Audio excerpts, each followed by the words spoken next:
5강 성도의 견인. 하나님의 은혜가 나로 끝까지 믿음을 지키게 하신다. 105페이지입니다.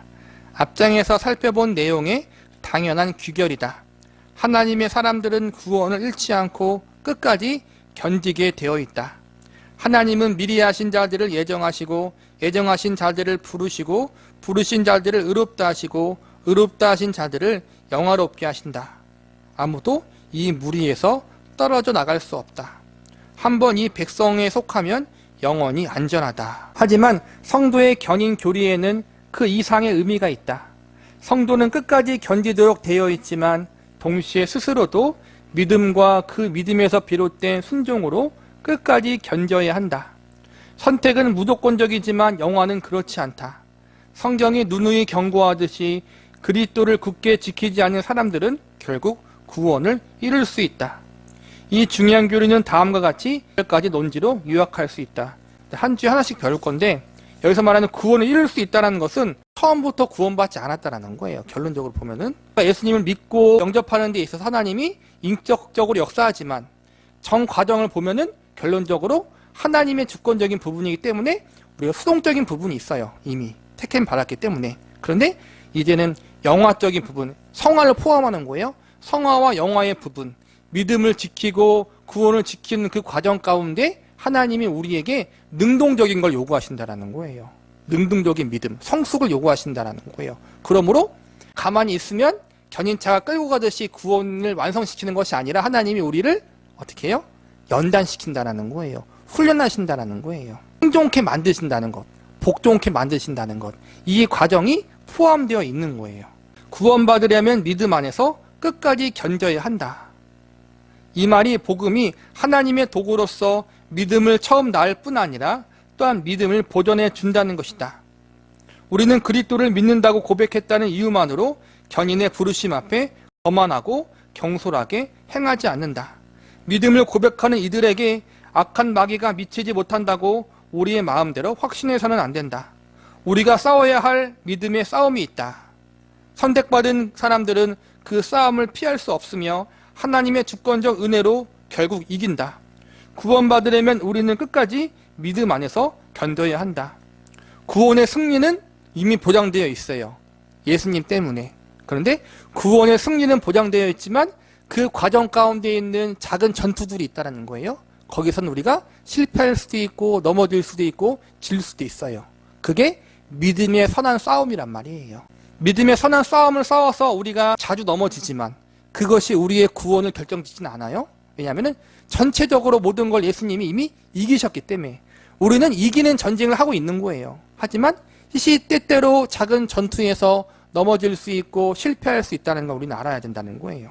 바울의 견인의 필요성을 고린도전서 15장 1절과 2절에서 이렇게 설명했다. 형제들아 내가 너희에게 전한 복음을 너희에게 알게 하노니 이는 너희가 받은 것이요 또 그 가운데 선 것이라.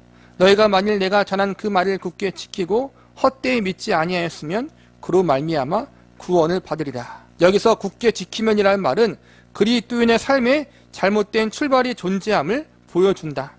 예수님은 밭의 비유로 몇 가지 잘못된 출발을 경고하셨다. 돌밭에 뿌려졌다는 것은 말씀을 듣고 즉시 기쁨으로 받되 그 속에 뿌리가 없어 잠시 견디다가 말씀으로 말미암아 환난이나 박해가 일어날 때에는 곧 넘어지는 자요. 가시떨기에 뿌려졌다는 것은 말씀을 들으나 세상의 염려와 재물의 유혹에 말씀이 막혀 결실하지 못하는 자요. 바울이 고린도전서 15장 2절에 말했듯이 우리는 헛되이 믿을 수 있다. 이는 잘못 믿는다는 뜻이다. 다시 말해 헛되이 믿는 사람은 그리스도께서 오긴 오지만 그 이후에 그분의 영광을 사랑하는 마음과 자신의 죄를 미워하는 마음이 없다. 바울에 따르면 우리의 믿음이 진짜라는 증거는 말씀을 굳게 지키는 것, 즉 견인하는 것이다. 교회에 다닌다고 해서 다 구원받는 것이 아니라는 거예요. 입술로 예수님을 믿습니다. 하나님을 믿습니다. 그렇게 한다고 해서 구원을 다 받는 게 아니라는 거예요. 그 구원이 참 믿음이 아닐 수가 있다는 거예요. 비슷하게 바울은 골로새서 1장 21절에서부터 23절에서 이렇게 말한다. 전에 악한 행실로 멀리 떠나 마음으로 원수가 되었던 너희를 이제는 그의 육체의 죽음으로 말미암아 화목하게 하사 너희를 거룩하고 흠없고 책망할 것이 없는 자로 그 앞에 세우고자 하셨으니 만일 너희가 믿음에 거하고 터 위에 굳게 서서 너희 들은 바 복음의 소망에서 흔들리지 아니하면 그리하리라. 디모데후서 2장 11절과 12절에서도 이런 말씀이 있다.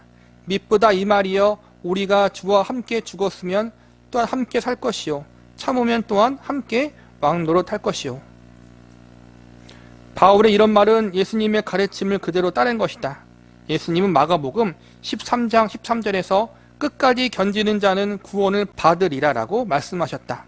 부활하신 후에 그분은 요한계시록의 교회를 향해서 이기는 그에게 내가 생명나무의 열매를 주어 먹게 하리라 라고 하셨고, 또 내가 죽도록 충성하라 그리하면 내가 생명의 관을 내게 주리라 라고 하셨다. 우리가 끝까지 견딜 수 있도록 하나님이 우리를 도우시고 죽도록 충성할 수 있도록 하나님이 우리 삶을 이끄신다. 이게 우리 믿음의 고백인 거예요, 여러분. 그러나 여기서 한 가지 확실히 둘 것이 있다. 믿음의 견인이란 성도가 회의와 영적 어둠의 시절을 통과하지 않는다는 뜻이 아니다. 성도에게는 하나님의 약속과 선하심에 대해서 어느 정도 불신이 있을 수 있다. 내가 믿나이다. 나의 믿음 없는 것을 도와주소서. 이것은 모순된 기도가 아니다. 어느 정도의 의심은 참된 믿음과 공존할 수 있다. 내가 믿는데 믿음 없는 걸 도와달라는 게 앞뒤가 안 맞잖아요? 근데 이게 우리 성도와 신자의 현실이라는 거예요, 여러분. 현실. 믿음은 있지만 불신도 함께 공존하고 있어요. 그래서 그거와 싸우는 거잖아, 어쩌면. 우리 인생이 내 안에 함께 공존하고 있는 하나님에 대한 신뢰와 한편으로는 하나님을 온전히 신뢰하지 못한 우리 악한 본성이 싸워요, 여러분. 그 싸움이 우리의 구원을 결정하는 건 아니에요. 하지만 성숙에 대한 부분은 분명히 있어요. 그렇죠? 우리가 믿음대로 살려고 하고 믿음의 선한 싸움을 싸우려고 할 때는 그 악한 본성을 어느 정도 이기잖아요. 그렇죠, 여러분? 성화되어질 때. 근데 때로는 환경에 따라서 우리 어떠한 여건에 따라서 실패할 때도 있잖아요, 여러분. 그러니까 엎치락 뒤치락 하잖아요, 여러분. 우리의 믿음이 사실은 성숙하지 못할 때에는 기복이 심해요. 그런데 성숙할 때에는 엎치락 뒤치락 하지만 기복이 많지 않아요. 그런 차이가 있을 뿐 우리는 언제나 정도의 차이가 있을 뿐 엎치락 뒤치락 하면서 넘어지기도 하고 쓰러지기도 하고 다시 일어나기도 하는 과정을 반복한다는 거예요.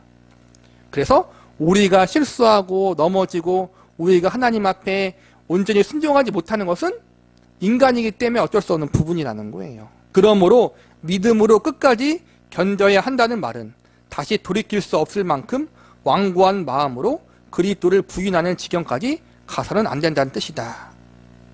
거기까지 간다면 여태껏 자신이 고백한 믿음의 위선이었음을 입증하는 꼴밖에 되지 않는다. 끝까지 믿음을 지켜라, 죽도록 충성하라는 부분은 아예 주님을 부인하는 자리에 가는 사람에 대한 부분을 이야기하는 거란 말이에요. 참된 성도들은 하나님 앞에 온전히 순종하지 못할 때도 많이 있지만 그것이 하나님 아예 부인하는 자리로 가진 않는다라는 거예요. 그런데 간혹 보면은 잘 믿는 것 같다가도 주님을 아예 부인하는 사람이 있다는 거예요. 참된 신자는 불순종할 수 있고 죄를 지을 수 있지만 하나님과 예수님을 아예 거절하고 외면하는 자리엔 가지 않아요. 그런데 처음부터 믿음이 잘못된 사람들은 나중에 보면은 예수님을 부인하는, 아예 부인하는, 베드로처럼 그렇게 연약해서 부인하는 것이 아니라 아예 그 존재 자체를 부인하는 사람들이 있다는 거예요. 그 사람들은 믿음의 출발부터가 잘못되었다는 거예요. 그 사람들이 구원받았다가 구원을 잃어버리는 것이 아니라 처음부터 그 구원이 거짓이었다는 걸 이야기하는 거란 말이에요. 완고함의 예를 에서에게서 볼 수 있다. 너희는 하나님의 은혜에 이르지 못하는 자가 없도록 하고 음행하는 자와 혹 한 그릇 음식을 위하여 장자의 명분을 판 에서와 같이 망령된 자가 없도록 살피라. 너희가 아는 바와 같이 그가 그 후 축복을 이어받으려고 눈물을 흘리되 구하되 버림바가 되어 회개할 기회를 얻지 못하였느니라. 에서는 이 세상을 사랑하는 마음 때문에 영적으로 너무 완고하고 강박해져서 결국 회개하려 해도 회개할 수가 없었다. 그는 그저 자신의 미련한 행위의 결과 앞에서 우는 수밖에 없었다. 그의 눈물은 자신의 흉악 죄 때문도 아니고 장자권보다 한 끼 식사를 더 중시하여 하나님을 욕되게 한 것 때문도 아니었다. 결국 그는 하나님이 주신 장자권은 물론 함께 하시는 하나님마저 다 잃고 말았다. 하나님은 기회를 다 주셔요. 에서가 자기가 장자권도 잃어버리고 축복권도 잃어버렸을 때 울잖아요. 그 울 때 그 울음이 내가 정말 하나님 앞에 올바르지 못해서 이 꼴을 당했구나 하는 울음이 아니라 그냥 억울하다. 동생 때문에 억울하다는 눈물이었다는 거예요. 하나님이 기회를 주셨지만 결국 회개하지 않았다. 이걸 이야기하는 거란 말이에요. 다른 한편으로 신약 성경에 애써 확언해 주는 사실이 있다. 우리는 죄 가운데 방황하는 타락을 일방통행 도로로 착각하여 절망해서는 안 된다. 성도의 견인에는 방황하다 다시 돌아오는 과정까지 포함되어 있다. 예컨대 야곱은 죄인을 미혹된 길에서 돌아서게 하는 자가 그의 영혼을 사망에서 구원할 것이며 허다한 죄를 덮을 것임이라고 했다. 요한도 누구든지 형제가 사망에 이르지 아니한 죄 범하는 것을 보거든 구하라. 그리하면 그에게 생명을 주시리라. 모든 불의가 사망에 이르지 아니하는 죄도 있도다. 그러니까 죄에 대해서도 모든 게 죄지만 사망에 이르는 죄가 있고 사망에 이르지 않은 죄가 있다는 거예요. 궁극적으로는 사망에 이르는 죄는 회개를 거절하고 예수님을 아예 부인하는 자리에 가는 게 사망에 이르는 것이고, 사망에 이르지 않는 것은 여러 가지 죄가 있지만 그럼에도 불구하고 다시 회개하고 하나님 앞에 나가는 것은 하나님께서 용서해 주신다는 거예요. 여기서 요한의 취지는 자칫 절망에 빠질 수 있는 사람들에게 희망을 주려는 데 있다. 방황하는 이들을 사랑하여 그들을 위하여 기도하는 사람들에게도 마찬가지다. 요한이 편지의 후반부에 쓴 말은 맨 앞부분에도 똑같이 나온다. 만일 우리가 죄가 없다고 말하면 스스로 속이고 또 진리가 우리 속에 있지 아니할 것이요. 만일 우리가 우리 죄를 자백하면 그는 미쁘시고 의로우사 우리 죄를 사하여 우리의 모든 불의에서 깨끗하게 하실 것이요. 요한 일서가 불신자들에게 쓴 편지가 아니에요. 믿는 자들에게, 초대교회에게 쓴 거예요. 뭐라 그래요? 우리 안에 죄가 없다고 하면은 거짓말이라고 하잖아요. 믿는 사람들 안에도 죄가 있다는 거예요, 여러분. 사망에 이르는 사람들, 회개를 거절하는 사람들을 보면은 그 믿음이 출발부터 잘못된 믿음이었다는 걸 볼 수 있다는 거예요. 그러므로 우리가 말하는 견인의 필요성은 완벽함을 뜻하지 않다. 이게 중요해요. 완벽함을 말하는 것이 아니에요, 여러분. 우리는 완벽하지가 않아요. 불완전하다는 거예요. 그걸 먼저 인정해야 돼요. 우리는 예수님의 대속의 은혜로 구원받았어요. 이거는 신분에 대한 거예요. 죄인에서 의인으로, 죄인인데 용서받은 죄인이에요. 우리는 죄인이지만 하나님이 의롭다 인정해 주신 것 뿐이라는 거예요. 신분이 그래요. 우리의 신분은 하나님의 자녀지만 아직 우리는 신분에 걸맞는 성숙한 인생을 살아가지 못해요. 하나님 보시기에 온전하게 살아가지 못한다는 거예요. 하나님 보실 때 온전하지 못한 건 다 죄잖아요, 여러분. 그렇죠? 그러니까 우리 안에는 죄가 있는 거예요, 계속. 그런데 그 죄가 우리를 멸망으로 이끌지는 않는다는 거예요. 그렇지만 우리가 아직까지 성화되지 못한 부분에 있는 죄에 대해서는 끝까지 믿음으로 선한 싸움을 싸우면서 성숙을 향해, 성화를 향해서 나아가는 것이 우리가 이 땅에서 이뤄야 할 소명이라는 거예요. 즉 견인은 그냥 이루어지는 것이 아니라 이러한 싸움이 함께 포함되어 있다는 거예요. 신자에게 고민이나 심각한 정도의 의심이 없다는 뜻이 아니다. 우리는 여태까지 이 책에서 살펴본 모든 내용을 늘 명심해야 한다. 그리스도께 속한 상태는 하나님이 이루시고 하나님이 지키시는 초자연적 실제다.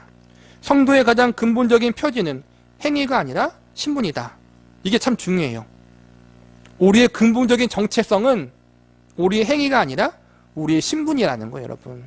그들은 거듭난 존재이자 새로운 피조물이며 이 새로운 정체성은 왔다 갔다 하는 게 아니다. 하나님 편에서의 정체성은 왔다 갔다 하는 것이 아니에요. 근데 우리는 때로는 우리가 낙심할 때는 우리가 좀 그럴 수는 있어요. 그런데 참된 신자들은 다시 재확인하는 거잖아요. 말씀을 통해서. 저도 마찬가지예요. 저 자신을 바라볼 때는 구원에 대한 확신에 대한 부분들이 왔다 갔다 할 때도 많아요. 왜냐하면 내 꼴이, 내 믿음의 수준이 하나님 보실 때 온전치 않거든요. 여전히 내 안에는 죄가 있잖아요, 여러분. 다 있잖아요. 그걸 보면은 내가 이러고도 과연 구원 받을 수 있을까? 그렇게까지 갈 때가 있어요. 믿음이 떨어질 때에는. 그런데 다시 말씀을 통해 확인해요. 내 구원이 나에게 달려있는 것이 아니라 하나님의 은혜에 달려있는 거구나. 하나님이 내 믿음을 보시고 자녀를 삼으신 것이 아니구나 라는 것을 확인하고 내가 다시 믿음으로 살아야겠다라고 다시 회복되는 거예요. 그런 과정들이 늘 있어요, 여러분. 그래서 말씀을 통해서 내 정체성과 구원에 대한 부분에 대해서를 확인하는 게 참 중요해요. 왜냐하면 그렇게 우리의 믿음이 흔들릴 때, 회의를 경험할 때 빨리 다시 회복할 수 있거든요. 스스로 말씀을 통해 회복하는 게 참 중요해요. 안 그러면은 이상한 데 빠질 수밖에 없어요. 믿음이 떨어지고 흔들거릴 때 부흥에 찾아가고 누구 찾아가고 그러면은 그 순간에만 다시 회복되고 또 일상의 삶의 자리에서는 또 떨어진단 말이에요. 믿음의 회의를 경험하고. 그래서 우리는 스스로 말씀을 통해서 내 구원이 어떻게 이르렀는가를 확인할 수 있는 실력을 갖고 있어야지 우리의 매일의 삶 가운데 그것을 재확인되고 재회복할 수 있다는 거예요. 그래서 이 복잡한 책을 공부하는 이유가 여기 있는 거예요, 여러분. 이것은 하나님이 하신 일이므로 번복될 수 없다. 하지만 그 열매는 끝까지 싸우는 믿음과 순종으로 나타난다. 견인되는 성도는 이렇게 말한다. 나는 싸울 것이고 끝내 패하지 않을 것이다. 99번 쓰러져도 100번째 일어나면 되는 거잖아요, 여러분. 우리가 주님나라 가는 그날까지 우리는 그 싸움을 계속 반복하고 계속해서 이어서 나가야 한다는 거예요. 그런데 감사한 것은 그 싸움의 모든 것이 나에게 달리는 것은 아니라 하나님이 궁극적으로 이기게 하신다라는 믿음을 갖고 다시 쓰러진 자리에서 일어나는 것이 중요하다는 거예요. 그런 부분. 오늘 말씀을 정리하자면 성도의 견인은 단순히 가만히 있는 것을 말하는 것이 아니라 한 번 구원받는 것은 영원하다라는 말은 우리로 하여금 능동적인 자세로 만드는 것이 아니라 수동적으로 계속해서 믿음의 선한 싸움을 싸워나가는 자리까지 나가게 한다는 거예요. 신종은 속사람이 하나님으로 말미암아 새로워졌다는 증거이며 최종 구원에 반드시 필요하다. 이 말은 하나님이 우리에게 완벽함을 요구하신다는 뜻이 아니다. 빌립보서 3장 12절에 분명히 나와 있듯이 신약 성경에는 그리스도 예수 안에서 믿음으로 의롭다 하심을 받은 사람들이 최종 구원을 얻으려면 죄 없이 완벽해야 한다는 요구가 나오지 않는다. 내가 이미 얻었다함도 아니요 온전히 이루었다함도 아니라 오직 내가 그리스도 예수께 잡힌 바 된 그것을 잡으려고 달려가노라. 그러나 신약 성경이 우리에게 반드시 요구하는 것이 있다. 우리는 성품이 변화되어 새 생명 가운데 행해야 한다. 몇 군데 예를 들면 다음과 같다. 하나님의 구원의 은혜를 경험한 사람들은 그들의 삶 가운데 순종이 나온다라는 거예요. 기쁨과 감사함으로 복종하게 되고 하나님의 은혜를 찬양하게 된다는 거예요. 모든 사람과 더불어 화평함과 거룩함을 따르라. 이것이 없이는 아무도 주를 보지 못하리라. 너희가 육신대로 살면 반드시 죽을 것이로되 영으로서 몸의 행실을 죽이면 살리니 육체의 일은 분명하니 곧 음행과 더러운 것과 호색과 우상 숭배와 주술과 원수 맺는 것과 분쟁과 시기와 분냄과 당 짓는 것과 분열함과 이단과 투기와 술취함과 방탕함과 또한 그와 같은 것들이라. 전에 너희에게 경계한 것 같이 경계하노니 이런 일을 하는 자들은 하나님의 나라를 유업으로 받지 못할 것이요. 우리가 그의 계명을 지키면 이로써 우리가 그를 아는 줄로 알 것이요. 그를 아노라 하고 그의 계명을 지키지 아니한 자는 거짓말하는 자요. 진리가 그 속에 있지 아니하되 누구든지 그의 말씀을 지키는 자는 하나님의 사랑이 참으로 그 속에서 온전하게 되었나니 이로써 우리가 그의 안에 있는 줄을 아노라. 그의 안에 산다고 하는 자는 그가 행하시는 대로 자기도 행할지니라. 그러므로 예수께서 자기를 믿는 유대인들에게 이르시되 너희가 내 말에 거하면 참으로 내 제자가 되고. 이게 이제는 구원받은 백성들, 구원받은 성도들이 그들의 삶 가운데 나타나야 할 믿음의 행위, 거룩한 삶을 지금 이야기하는 거잖아요. 행여 누구라도 이런 본문들을 완벽주의적인 쪽으로 오해하지 않도록 여기서 다시 주의가 필요하다.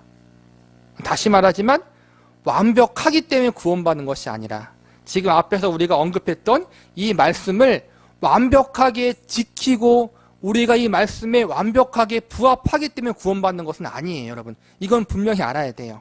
이미 예수님께서 우리가 완벽하지 않은 부분들, 부족한 부분들을 하나님이 예수님을 통해서 다 이루신 거예요, 여러분. 우리는 그것을 믿는 거예요.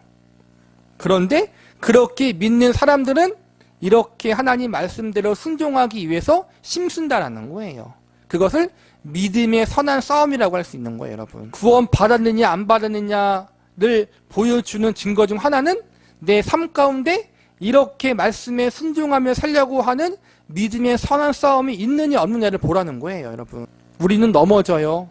내가 온전하게 이 말씀을 완벽하게 지킬 수 없지만 그럼에도 불구하고 거룩하게 사는 것이 주님의 뜻이기에 나는 믿음의 선한 싸움을 끝까지 싸워 나가는 모습이 우리 가운데 필요하다는 거예요.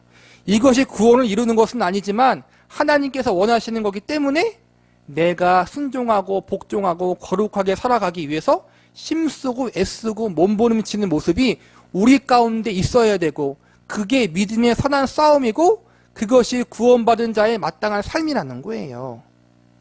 넘어지지 않는다는 것이 아니라.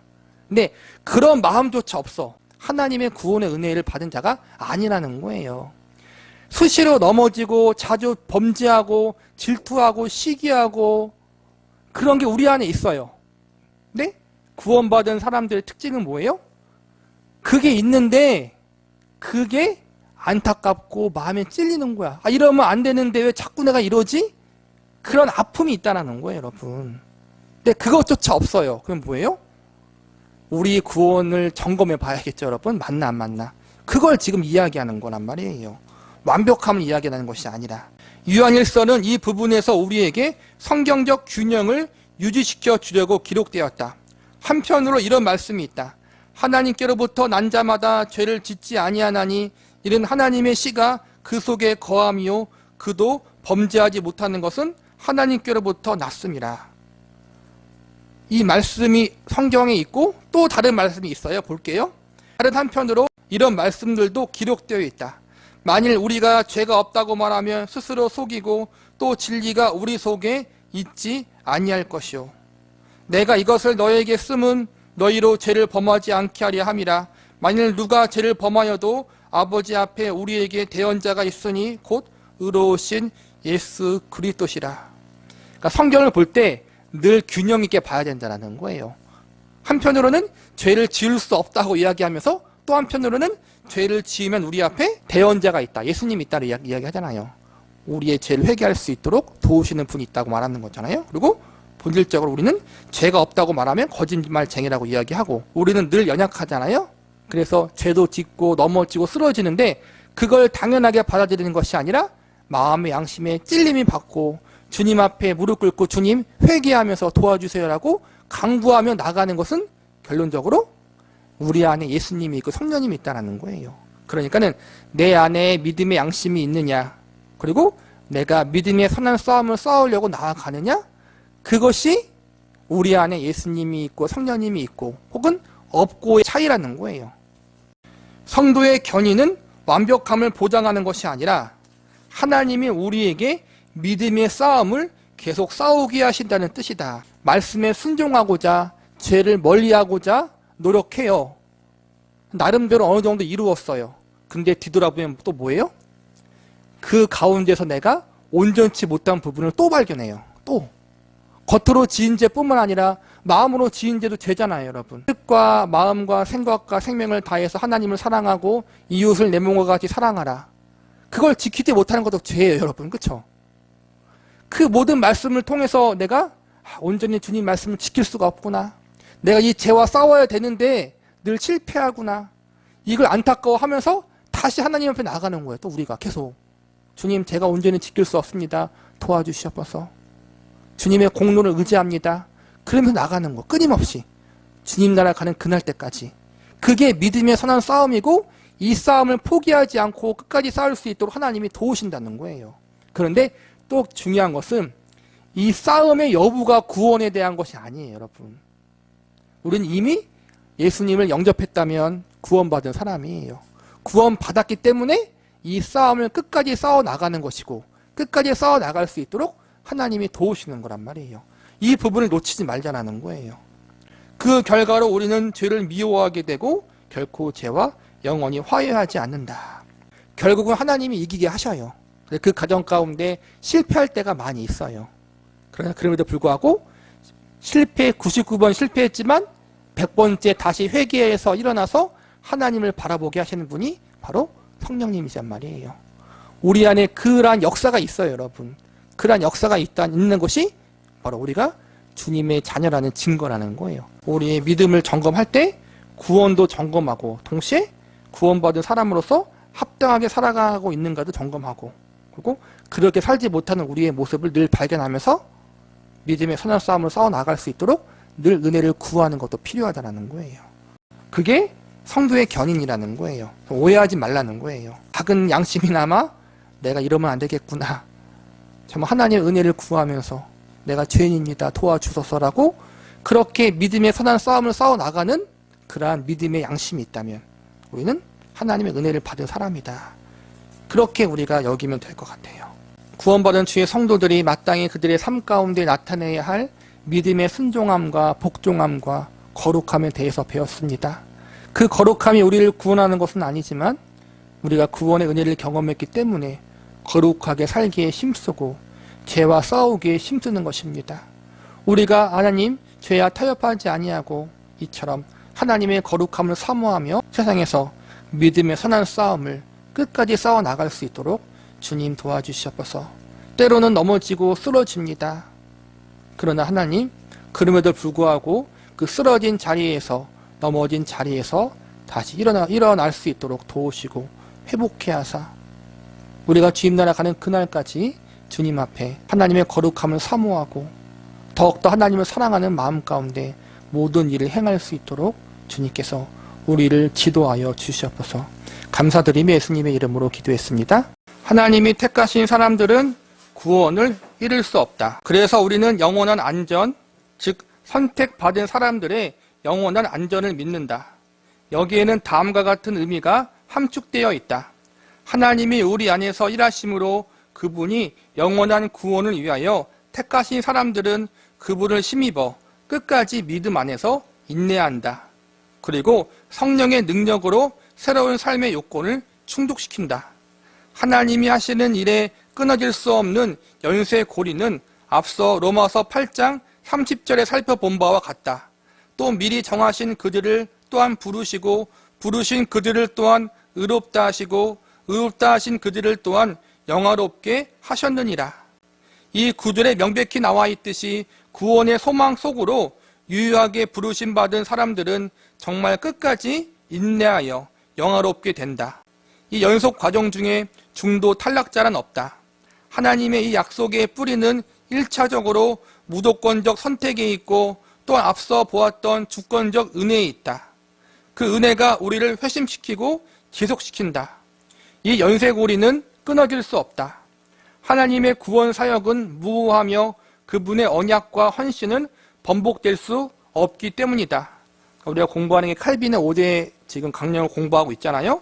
여기서 구원이 인간에게 속했나 아니면은 하나님께 속했나 그 중심이라는 거예요. 우리가 오늘 오전 설교에서 공부했듯이 인간의 그 어떠함으로 구원받을 수 없어요. 이거는 모든 교단의 교회가 다 인정하는 거예요. 그렇죠, 여러분? 인간이 구원하는 게 아니라 하나님이 구원시켜 주시는 거잖아요. 근데 이제는 조금 달라지는 것은 인간이 과연 하나님의 은혜를 나중에 거부할 수 있느냐. 그게 조금 달라지는 건데 결론은 하나님이 하신다는 거예요. 우리가 하나님을 공부할 때, 하나님에 대해서 이야기할 때 하나님의 신실함, 하나님은 영원히 변치 않으신다는 걸 우리가 배우잖아요. 하나님이 영원히 변치 않으신다는 것은 하나님이 나이를 먹지 않으신다는 말도 포함되겠지만 하나님의 속성을 말하는 거예요. 하나님이 한번 정하신 것은 하나님이 끝까지 하신다. 한번 이걸 바꿔 말하면 하나님이 한번 사랑하기로 택하신 사람은 영원히 사랑하신다는 거예요. 그걸 이야기하는 거란 말이에요. 아까 배웠듯이 그러면 중간에 타락한 사람은 어떻게 되는 것인가? 중간에 하나님을 믿지 않는 사람은 어떻게 되는 것인가? 그런 문제는 바로 뒤에 배울 거예요. 결론적으로 그 믿음 자체가 처음부터 잘못됐다는 거예요. 그런 사람들은. 하나님의 은혜를 경험한 사람, 우리가 신앙생활을 하면서 날마다 경험하는 게 뭐예요? 하나님의 은혜와 사랑에 대한 감격이 날마다 새로워요. 그렇지 않아요, 여러분? 우리가 처음 구원의 은혜를 경험했던 첫사랑의 그 은혜와 지금 우리가 하나님의 은혜와 사랑을 경험하고 깨닫는 감격의 깊이가 달라요, 여러분. 날마다 새롭잖아요. 근데 그 중심에 뭐가 있는 거예요? 나 같은 죄인 때문에 예수님이 죽으셨다. 생명을 바치셨다. 아까 말했잖아요. 우리는 흉악범이에요, 흉악범. 우리가 그 흉악범인데 그 흉악범을 위해서, 의인을 위해서가 아니에요, 여러분. 대통령을 위해서가 아니에요. 그 흉악범을 위해서 누가 죽은 거예요? 예수님이 대신 죽으신 거란 말이에요. 그 은혜와 사랑 때문에 우리는 어떻게 해요? 가만히 있을 수가 없어요, 여러분. 그게 우리의 모든 신앙의 근거고 원동력이잖아요. 그 하나님의 사랑에 의해서 하나님을 더 사랑하고 더 충성하고 더 거룩하게 살고. 근데 당연히 그게 올 수밖에 없어요. 근데 그걸 무시한 채 하나님이 어차피 은혜로 구원했으니 한 번 구원은 영원한 구원이니 아무렇게 살자. 결코 이 말이 나올 수가 없어요, 여러분. 그리고 하나님이 한 번 택하신 것은 신실하시기 때문에, 하나님은 영원히 변치 않기 때문에 끝까지 간다라는 거예요. 신분의 구원, 오늘 배웠던 것처럼 칭의, 하나님의 백성과 자녀로 삼아주시는 구원, 그 구원이 어떠한 구원까지 가요? 우리를 성화시킨단 말이에요. 하나님의 형상과 예수 그리스도를 닮아가는 자리에까지 이르게 하는 게 성화거든요. 로마서 8장 30절에 그거예요. 또 미리 정하신 그들을 부르시고, 이게 칭의를 말하는 거예요. 하나님의 자녀와 백성을 삼으신 거예요. 그들을 또한 의롭다 하시고, 의롭다 하신 그들을 또한 영화롭게 하셨다. 의롭다 한 우리들을 하나님이 성화시키고 마지막에는 주님 앞에 서는 그날 영광스러운 존재가 되도록 우리를 완성하신다는 것. 이 모든 과정이 누구에게 달려있는 거예요? 하나님께 달렸고 예수님께 달렸다는 거예요. 우리가, 저와 여러분이 인생을 살아가고 신앙생활을 해봤잖아요. 하고 있잖아요. 하면서 경험한 게 뭐예요? 은혜로 부름 받았다는 것은 하나님이 우리를 연단하신다는 거예요, 여러분. 그러니까는 은혜로 부름 받았다고 해서 마냥 좋은 것만 아니에요, 그렇죠? 많은 눈물이 있고 아픔이 있고 우리의 연약함 때문에 실수가 있고 넘어짐이 있어요. 그 모든 과정들이 다 포함되어 있다는 거예요, 여러분. 그래서 우리는 다 겪었잖아요. 실패도 겪어보고 넘어짐도 겪어보고 우리가 여러 가지 아픔도 겪어보고 눈물도 흘려보고, 이 모든 것 가운데 결국에 뭐예요?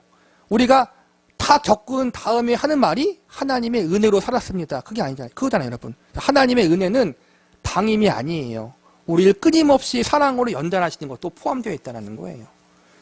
바울의 말은 이번에도 주 예수의 가르침을 그대로 따른 것이다. 내 양은 내 음성을 들으며 나는 그들을 아며 그들은 나를 따르니라. 내가 그들에게 영생을 주노니 영원히 멸망하지 아니할 것이요 또 그들을 내 손에서 빼앗을 자가 없느니라. 그들을 주신 내 아버지는 만물보다 크심에 아무도 아버지 손에서 빼앗을 수가 없느니라. 나와 아버지는 하나이니라. 앞서 보았듯이 예수의 양이란 하나님께 선택받아 그 아들에게 주어진 사람을 뜻한다.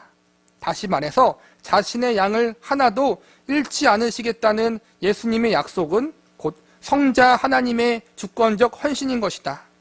택하신 자들을 위하여 자신의 목숨을 버리신 그분이 그들의 믿음을 끝까지 지키신다.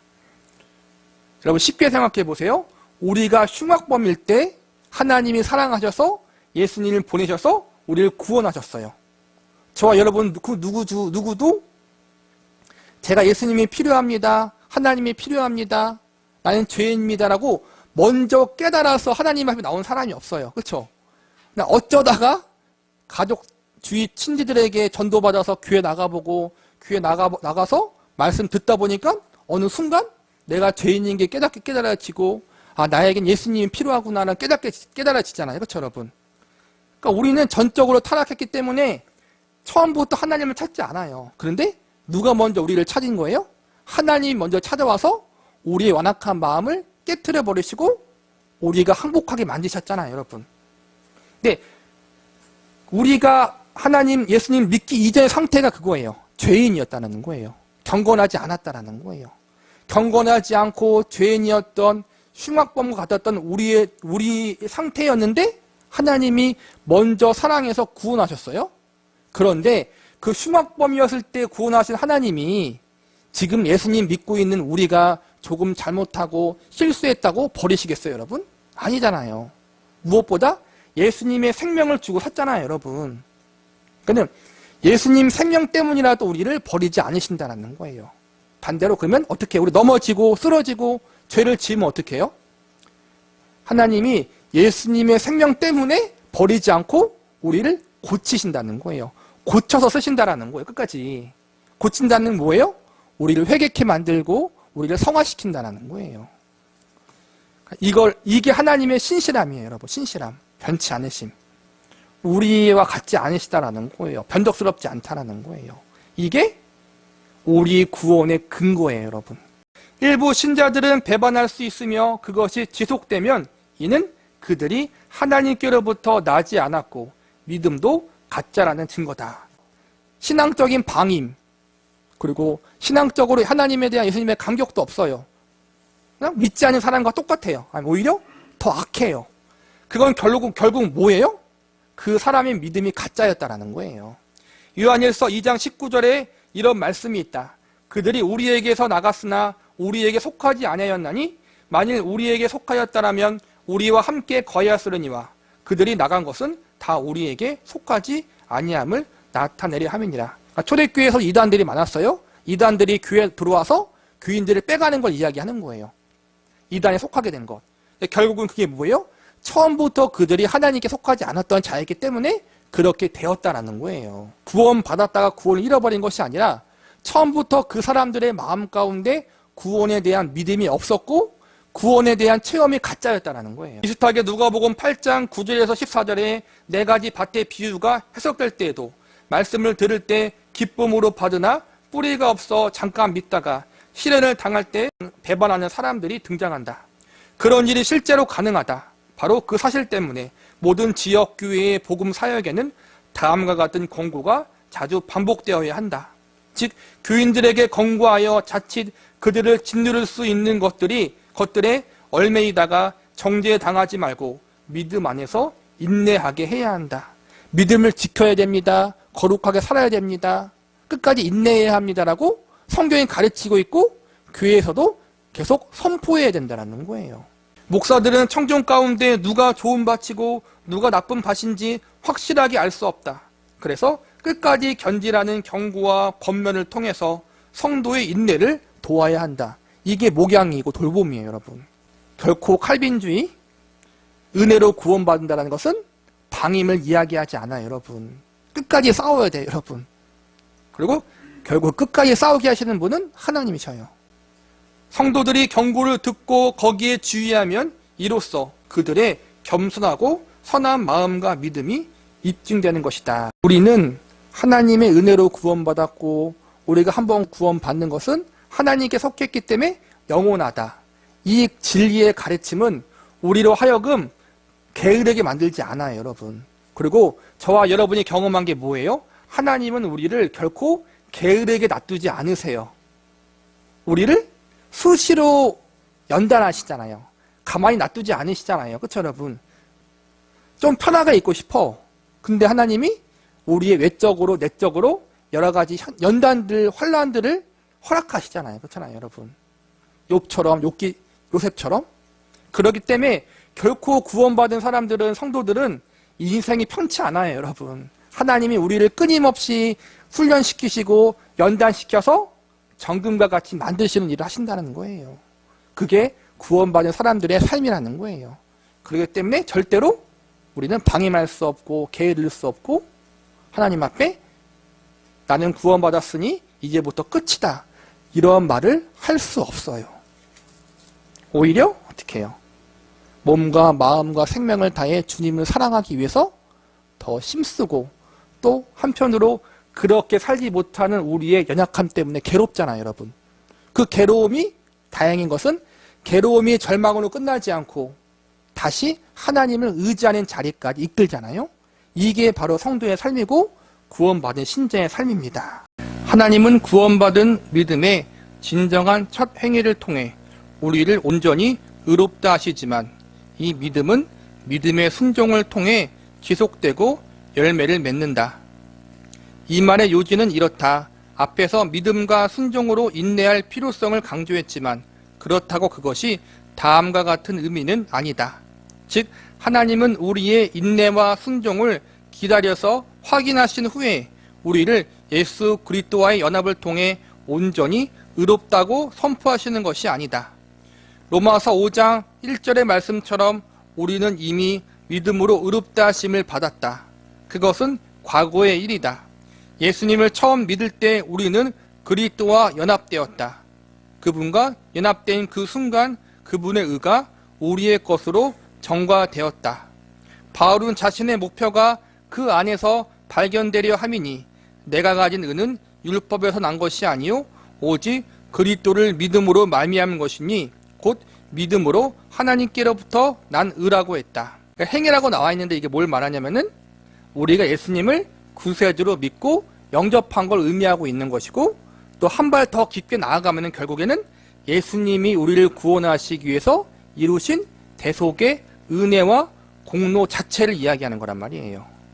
하나님이 우리를 받아주시는 근거는 오직 그리스도, 즉 그분의 피와 의로움에 있다. 우리가 어떠한 것을 행했기 때문에 그걸로 근거로 하여 구원받은 것이 아니라는 거예요. 내가 적극적으로 남에게 사기치고 남을 때리고 남을 속이고 훔치고 해서 죄가 아니라 하나님을 몸과 마음을 다해 생명을 다해 뜻을 다해 사랑하지 못하고 이웃을 내 몸과 같이 사랑하지 못하는 것도 죄예요. 여러분 결국에는 믿음대로 행하지 않고 사랑으로 행하지 않는 건 다 죄예요. 여러분 여기에 걸리지 않은 사람이 어디 있어요. 여러분 우리는 말씀을 지켜야 돼요. 근데 그것이 우리의 구원의 근거가 될 수는 없다는 거예요. 하나님이 죄를 알지도 못하신 이를 우리를 대신하여 죄로 삼으신 것은 우리로 하여금 그 안에서 하나님의 의가 되게 하려 하심이라. 한 사람의 순종하심으로 많은 사람이 의인이 되리라. 우리의 믿음이 무슨 훌륭한 공로로 작용하는 것도 아니고 하나님이 거기에 대한 보상으로 구원을 주시는 것도 아니다.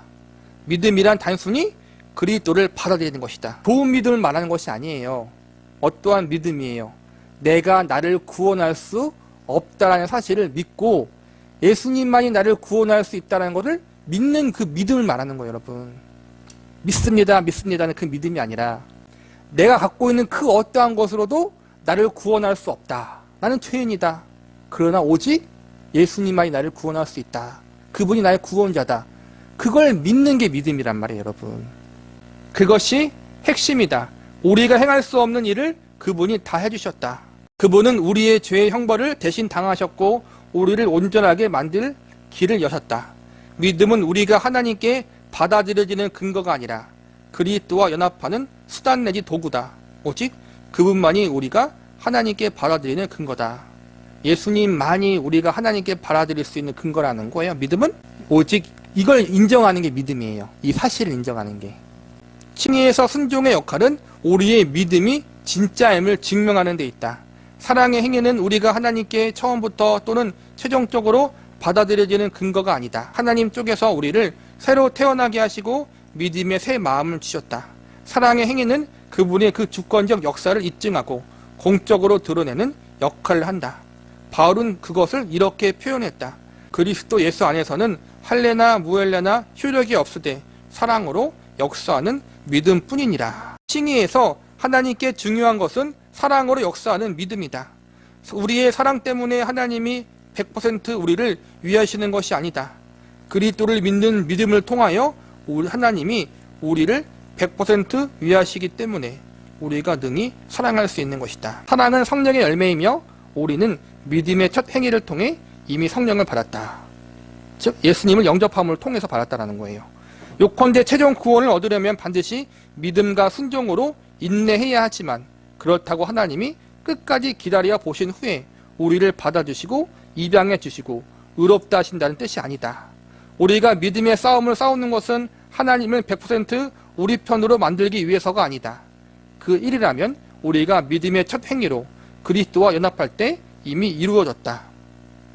우리가 예수님을 영접하는 그 순간 우리는 예수님 안에 거하게 되는 거잖아요. 그리고 우리 안에는 성령님이 거하잖아요. 그게 그리스도와 연합이에요. 어떠한 신비적인 상태를 이야기하는 게 아니에요, 여러분. 막 황홀한 상태, 막 그게 아니야. 예수님을 구세주로 영접한 모든 그리스도인들은 이미 다 예수님과 연합한 상태에 있는 거예요. 그걸 잊지 마세요, 절대로. 우리가 싸우는 이유는 그분이 이미 100% 우리를 위하시기 때문이다. 바울은 그것을 이렇게 표현했다.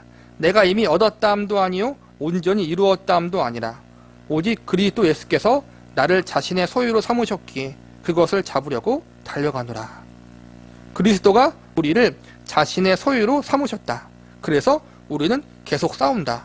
내가 계속 믿음의 선한 싸움을 싸워서 구원받는 게 아니라 이미 예수님 안에 예수님의 소유로 붙잡혀 있기 때문에 그걸 근거로 하여 감사함으로 믿음의 선한 싸움을 싸워 나간다라는 거예요.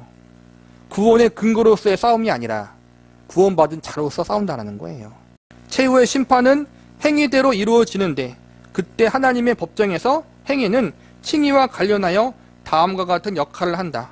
즉 행위는 그리스도와 연합과 눈에 보이지 않는 믿음을 공적으로 보여주는 증거다. 지금처럼 그때도 우리가 받아들여지는 근거는 오직 그리스도 자신이다. 성경에는 우리를 마지막 날 행위대로 심판하신다라는 게 나오잖아요. 믿지 않는 자들에게는 하나님의 심판대가 정죄의 심판이에요. 정죄의 심판은 그들이 잘못한 행위대로 하나님이 그대로 심판하셔요. 정의와 공의 그대로 정죄하시는 거죠. 근데 믿는 자에게는 어떻게 하는 거예요? 누구의 행위대로? 예수님의 행위대로 심판받는 거예요. 왜냐면은 예수님의 의가 우리의 의기 때문에. 그러니까 우리가 구원받고 하나님의 자녀가 되어도 여전히 죄를 짓잖아요. 아까 말한 것처럼 그 완벽한 기준에 부합하지 못하잖아요. 솔직히 이야기하면 하나님이 다 끄집어내면은 다 나와요. 진짜 하나님이 탈탈 털면은 다 털려져요. 진짜 우리가. 그렇잖아요. 안 그런 사람이 어디 있어요. 그런데 하나님이 그렇게 안 하신다라는 거예요. 왜요? 예수님 때문에. 그래서 하나님의 심판대 앞에 믿는 자들이 섰을 때에는 정죄로 심판하는 것이 아니라 내가 행한 대로 심판받는 것이 아니라 예수님이 나를 위해서 행하신 대로 심판받는 거예요. 그래서 성경은 하나님의 보좌가 우리 믿는 자에게는 은혜의 보좌라고 하잖아요. 그걸 반드시 여러분께서 기억하라는 거예요.